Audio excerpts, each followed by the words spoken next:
Brought to you by TechnoSpark 20 series smartphones.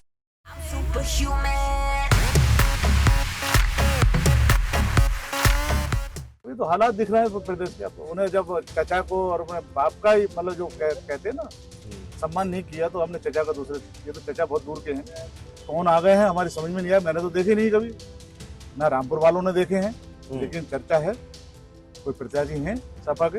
आज किसान सम्मान निधि मिल रही है तो सबको मिल रही है, ये नहीं देखा जा रहा है कि हिंदू मुस्लिम को है। 15-20 बूथ करे हैं मैंने अभी सुबह से अब तक, और ये सारे मुस्लिम के हैं। जिन गाँव में से आ रहा हूँ वो सारे मुस्लिम के हैं, और कैसे कैसे प्रोग्राम हुए हैं, कैसे कैसे लोग इकट्ठे हुए हैं, आप पीछे जाके पूछिए। और सबने प्रोग्राम लगवाए, दिल से लगवाए, और सारे लोग साथ में चल रहे हैं। तो जनता को दिख रही है। जब टिकट का जब मामला आया तो मिलने गए, उससे पहले तो वो मिलने नहीं गए जेल में कभी। 1-1.5 साल हो गए मेरे ख्याल जेल में बंद हुए। फेज के चुनाव में रामपुर का चुनाव बेहद अहम है। हमेशा से ये चुनाव आजम खान के नाम रहा है, लेकिन बीजेपी ने पिछली बार उपचुनाव में ये सीट जीती, और बीजेपी को सीट जिताने वाले थे घनश्याम लोधी। घनश्याम लोधी यूं तो पहले समाजवादी पार्टी में थे, लेकिन अब बीजेपी में हैं और एक बार दोबारा से इस चुनाव मैदान में। स्वागत है सर आपका। थैंक यू भैया। चुनाव किस तरीके का है? ये तो कहा जाता है कि रामपुर जो है ये आजम खान की जगह है, आजम खान जिसको चाहते हैं वही जीतता है। आपने पिछली बार हराया, इस बार का चुनाव कैसा है? देखिए, ये तो रामपुर है, छोटा सा जिला, और प्रदेश में देश में आज मोदी की लहर है। जिधर भी चले जाओ मोदी की लहर ही लहर है, और रामपुर में तो आंधी है। यहाँ तो पहले तो प्रत्याशियों का टोटा पड़ गया, क्योंकि रामपुर में तलाश किया विपक्ष ने तो वो नहीं मिला। उसके बाद लखनऊ से चर्चा थी कि अखिलेश जी आएंगे, तेज प्रताप जी आएंगे, वो भी नहीं आए। पता ना कौन आ गए हैं, हमारी समझ में नहीं आया। मैंने तो देखे नहीं कभी, ना रामपुर वालों ने देखे हैं, लेकिन चर्चा है कोई प्रत्याशी हैं सपा के। और ये सपा के प्रत्याशी तो हैं, लेकिन आप भी सपा में रहे, आप उनको कभी जानते नहीं रहे? नहीं, मैंने कभी नहीं देखा, रामपुर वालों ने नहीं देखा कभी। मैंने क्या, रामपुर वालों ने कभी नहीं देखा। तो ऐसे प्रत्याशी हमारे सामने हैं। अब देखते हैं रामपुर की जनता किसको पसंद करती है। मैंने तो जिस दिन से चुनाव जीता है और 2 साल से जनता के बीच में रहकर जनता की सेवा की है, और एक एक गांव घूमकर गांव में जाकर समस्या सुनी है, और हर एक आदमी के जो गांव का है सुख दुख में उसके शरीक होकर उसका काम किया। लेकिन रामपुर में आपको इस बार कैसे ये लग रहा है कि इस बार नरेंद्र मोदी की आंधी है? मैं सवाल इसलिए पूछ रहा हूँ क्योंकि रामपुर ऐसा जिला है जहां पर मुसलमानों की आबादी भी, अल्पसंख्यकों की आबादी भी 50% और इससे ज्यादा है। ऐसी स्थिति में आप अपने को कैसे कहते हैं कि आप जीतेंगे, जबकि कहा जाता है कि ये सपा का वोट बैंक? देखिए, मीडिया वाले और हमारे पता ना किस जातियों से और मजहब से जोड़ लेते हैं राजनीति। अब नहीं है वो।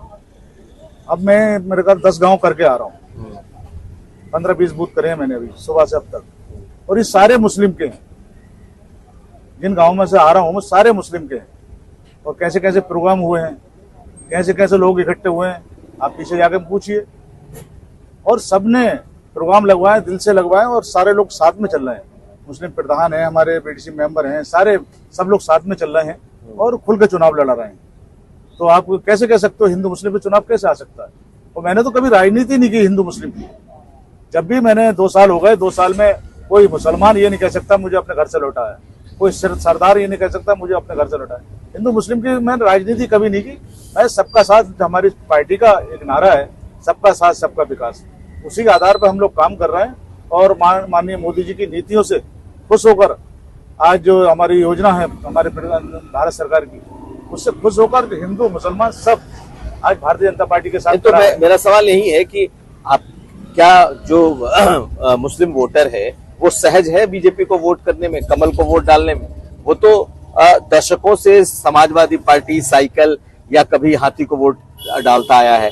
आप जो कह रहे हैं ये ऐसी बात कह रहे हैं क्योंकि आपका अपना एक संबंध हो सकता है उनसे, लेकिन बीजेपी को लेकर क्या इतना सहज है? देखिए, मैं भारतीय जनता पार्टी से चुनाव लड़ रहा हूँ, भारतीय जनता पार्टी का प्रत्याशी हूँ, और भारतीय जनता पार्टी के लिए वोट मांग रहा हूँ, अपने लिए वोट नहीं मांग रहा हूँ। चुनाव जो कर रहा हूँ भारतीय जनता पार्टी के लिए कर रहा हूँ। माननीय मोदी जी के नाम से वोट मांग रहा हूँ, तो माननीय मोदी जी के नाम से ही सारे वोट दे रहे हैं, चाहे अल्पसंख्यक हो चाहे हमारे बहुसंख्यक हो, आज सब माननीय मोदी जी के साथ खड़े हैं, क्योंकि उनके जो काम है, काम करने का तरीका है माननीय मोदी जी का, उससे प्रभावित है। आज ये योजना चल रही है, शौचालय बने तो हर घर में बने, उसमें ये नहीं देखा गया हिंदू मुस्लिम में।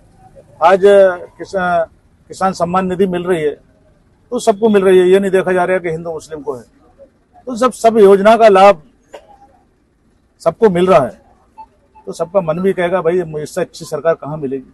आज मोदी जी के साथ पूरा देश खड़ा है, पूरी लहर चल रही है, ढूंढे से प्रत्याशी नहीं मिल रहे विपक्ष के आज की तारीख में, जो मिल गए हैं वही छोड़ छोड़ के भाग रहे हैं, हर सीट पे बदलना पड़ रहा है प्रत्याशी। हाँ, अभी तक 8 तो यहाँ तो नामांकन हो गया ना, तो यहाँ पे भी बदला जाता, मुझे लग रहा है उनका वो भी नहीं चल पा रहा है। लेकिन एक चीज बताइए, आजम खान का क्या, आजम खान का कितना असर अभी भी आप देखते हैं? देखिए आजम खान का शहर है और आजम खान आज यहाँ पर रामपुर में नहीं है, होते तो कुछ असर होता, लेकिन रामपुर में नहीं है। अब यहाँ का आदमी आजाद है, स्वतंत्र है और वो अपनी मर्जी से मतदान कर रहा है। आज की तारीख में वो देख रहा है मेरा भविष्य कहाँ अच्छा है, मेरे कौन सुविधा, कहाँ से सुविधा मिल सकती है, कौन मेरे सुख दुख में शरीक हो सकता है। इसलिए अपना समझकर, क्योंकि मेरा कार्यकाल लोगों ने देखा है 2 साल, मैंने हिंदू मुस्लिम के सबके काम किए हैं और हर सुख दुख में शरीक रहा हूँ। तो आज उसी की बजाय कि आज चाहे हिंदू हो या मुसलमान या सरदार हो, सब आज भारतीय जनता पार्टी के साथ खड़े हैं और भारी मतों से यहाँ से जिता के भेजेंगे और रामपुर का इतिहास बदलने का काम करेंगे। जो लोग कहते थे ना कि हॉट सीट, ये हॉट सीट नहीं, ये हलवा सीट हो गई, बीजेपी की हलवा सीट हो गई है। इतना आसान हो गया, इतना आसान हो गया। लेकिन आप आजम खान ने जेल में अखिलेश यादव को बुलाया और जब टिकट को लेकर के जो तमाम चीजें हुई, उसके बाद जो प्रत्याशी आया वो अचानक से आया हुआ प्रत्याशी था, जिसको लोग भी कह रहे हैं कि भाई बहुत सारे लोग पहले से नहीं जानते, नहीं देखा। तो आपको लग रहा है इसमें आजम खान का भी कोई रोल है या फिर आजम खान के खिलाफ के वो प्रत्याशी? देखिए मैं नहीं कह सकता, वो उनकी पार्टी का अंदरूनी मामला है, उसमें मैं जाना भी नहीं चाहता, क्योंकि आजम खान का क्या, अखिलेश जी से क्या मामला है, दूरियां हो सकती है, मैं नहीं कह सकता। लेकिन आपको दूरियां दिखी या नहीं? मैं तो नहीं कह सकता, दूरियां तो जनता को दिख रही हैं।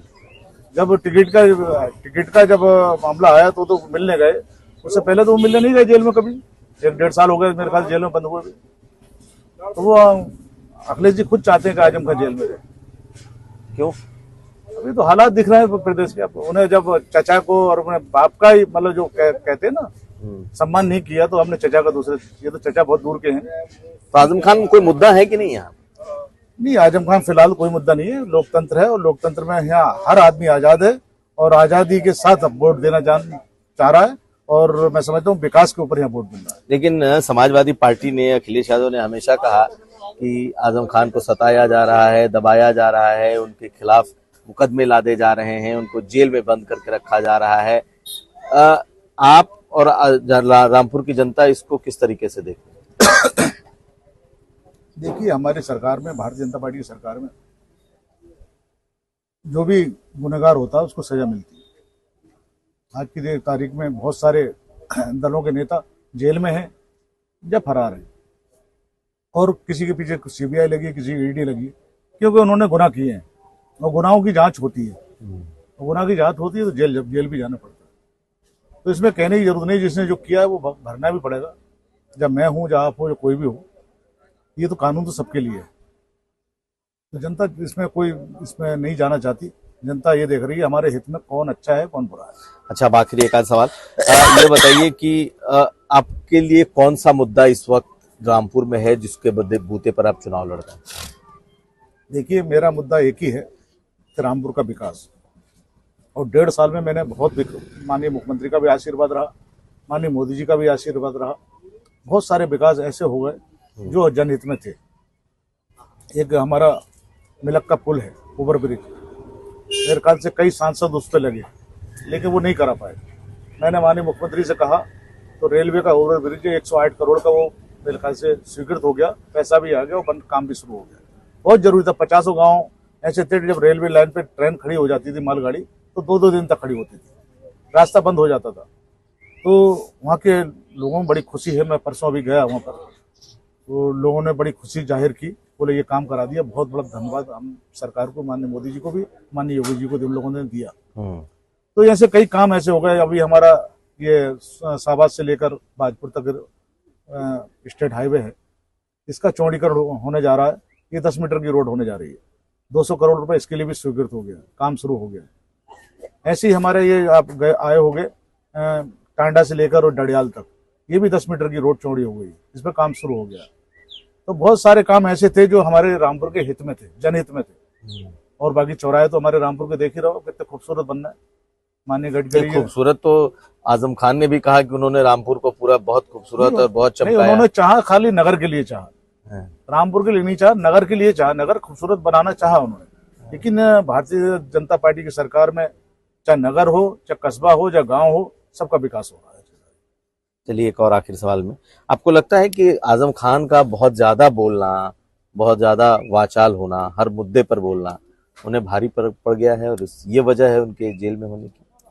देखिए उसमें मैं कोई टिप्पणी नहीं करना चाहता। मैं तो भारतीय जनता पार्टी का एक सिपाही हूँ और भारतीय जनता पार्टी ने जो काम दिया वो काम कर रहा हूँ। बहुत शुक्रिया बात करने के लिए। Thank you. तो हमारे साथ थे घनश्याम लोधी, लगातार अपने कैंपेन में है और इस बार दावा कर रहे हैं कि इस बार पहले से भी बड़ी जीत होगी, क्योंकि प्रधानमंत्री मोदी की आंधी चल रही है। रामपुर अपने आप में खास है क्योंकि यहाँ हिंदू और मुसलमान दोनों की बड़ी आबादी है, खासकर मुसलमानों की। ऐसे में अगर इस तरह की कोई जीत ये दर्ज करते हैं तो ये अपने आप में एक नया आयाम होगा। रामपुर से कुमार अभिषेक।